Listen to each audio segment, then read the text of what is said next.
Hello everyone, welcome to my channel. By the way, my name is Mommy I and this is my baby. Actually, this is my second channel. Yung first channel ko is na monetize na, but unfortunately, nakalimutan ko yung password ko. So, hindi ko na siya ma-access. I-share ko dito sa channel na to yung journey ko as a sari-sari store owner.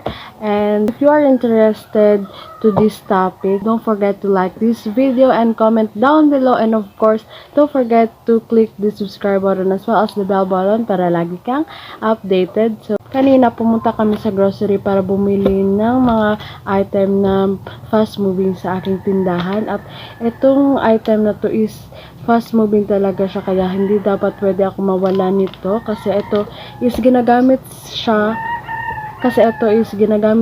pang gawa ng pastillas. Sobrang mabenta dito sa amin ng pastillas, and kung alam nyo kung paano gumawa ng pastillas, alam nyo na yung ingredients niya. So eto, bumili na ako ng maramihan para makaless pa ako.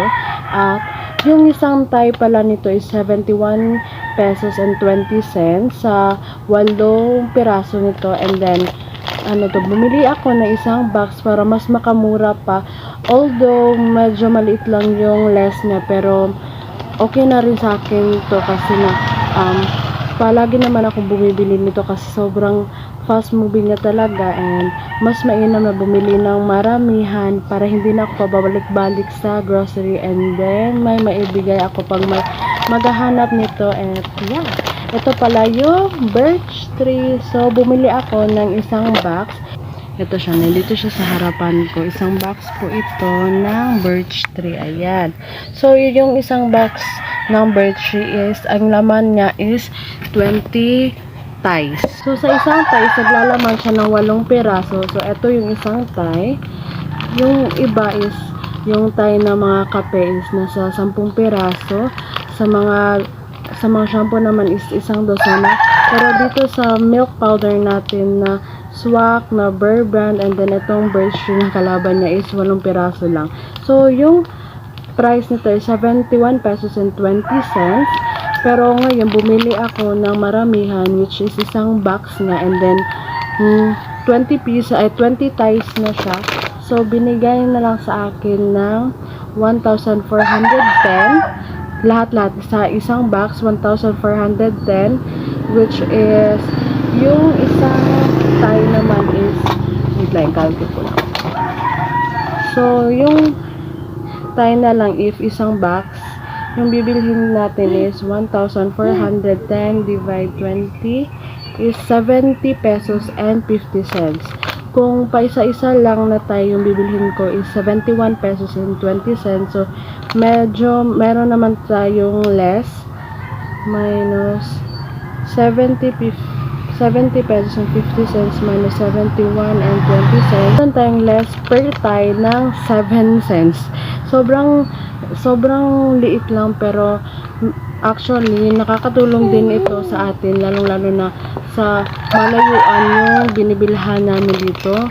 Gumagasta pa kami ng medyo malaki sa fair, kasi medyo malayo dito yung binibilhan namin na mga grocery kasi dito kami sa bukid. So ayan, medyo nakakatipid-tipid rin tayo kasi nga pabalik-balik rin akong bumili-bili dito, and then nalalakihan ako sa aking fare sa pamasahe ko.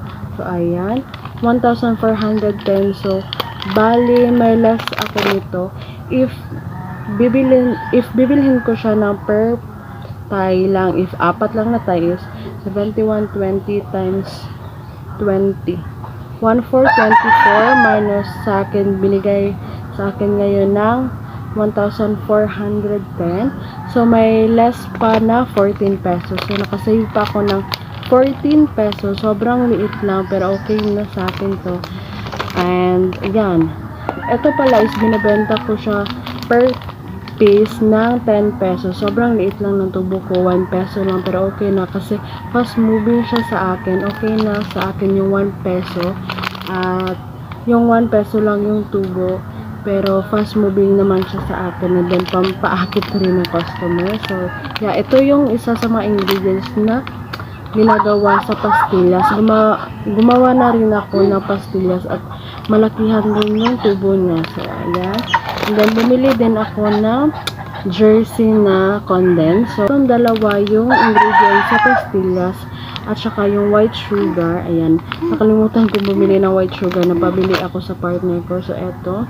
41.50, I think 41.50 yung isang kanet. Binibenta ko siya dito na 45. So, bumili ako ng 9 pieces para maka-less din ako kasi maka-avail ako ng wholesale price. Binibenta ko siya ng 45 pesos. So, may tubo ako ng 3 pesos. Ayan. So, ito yung mga fast moving sa akin. At saka, kung gusto mo magkaroon pa ng another income is gumawa ka ng pastilla. Sobrang dali lang niyang gawin. So, bale ito pala yung aking resibo na napapatunay na 1,410 lang yung aking binayaran sa isang box. Ayan, 1,410. Please like and share this video. Comment down below and don't forget to click the subscribe button as well as the bell button. By the way, pangalawang attempt ko na ito sa pagsasari-sari store and I hope this time is maging successful na siya. Although sobrang konti lang na naman ng tindahan ko, pero at least merong pumapasok ng pera sa atin araw-araw. This is Mommy I at your service. Bye. It's so fun. Ito, birthday. Isang box.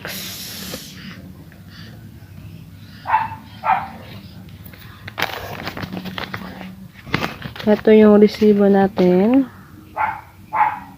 Ayan. Wait lang. Bumili din ako pala ng dried fish.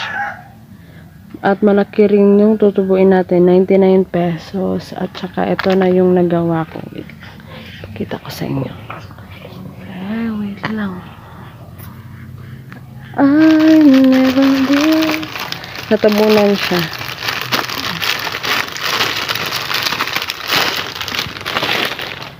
Ito yung bagong bili ko na dried fish. Ito siya. Ito yung bagong bili ko na dry fish. Naka-repack ako ng 12 packs. So, every pack, isang ganito is binibenta ko ng 20 pesos.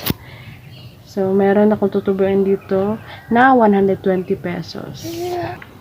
Ito pala yung ginawa ko na pastillas. So, kung gusto nyong gumawa na pastillas, yung ginamit ko lang is yung milk powder na birch tree, 2 Thai, isang condense, at saka pang-coat na white sugar. Sobrang daling gawin nito at saka malaki yung tutubuin natin. So, ipagpalagay natin na 200 pieces yung nagawa ko at saka yung binibenta ko siya bawat isa ng 2 pesos. So, 200 times 2 is 400. At saka 200 yung capital natin. So, 400 minus 200. So, meron tayong tutubuin dito kapag naubos ito na 200 pesos. So, saan ka pa? Ang laking tubo natin, diba? Ayan, kung gusto mong may pandagdag na benta. So, gumawa ka na ng pastilya. Sobrang daling gawin nito. Meron sa YouTube na tutorial kung paano siya gawin. At yeah, pandagdag income. Sobrang mabili ito sa akin, lalo na sa mga bata. Mahilig sila sa matatamis. So, ito pala yung mga candy section ko. Ito, nandito siya sa may harapan kung saan sila bumibili para makita nila kaagad yung pwedeng mabili nila. Yan, candies, chocomocho, nips, stick-o.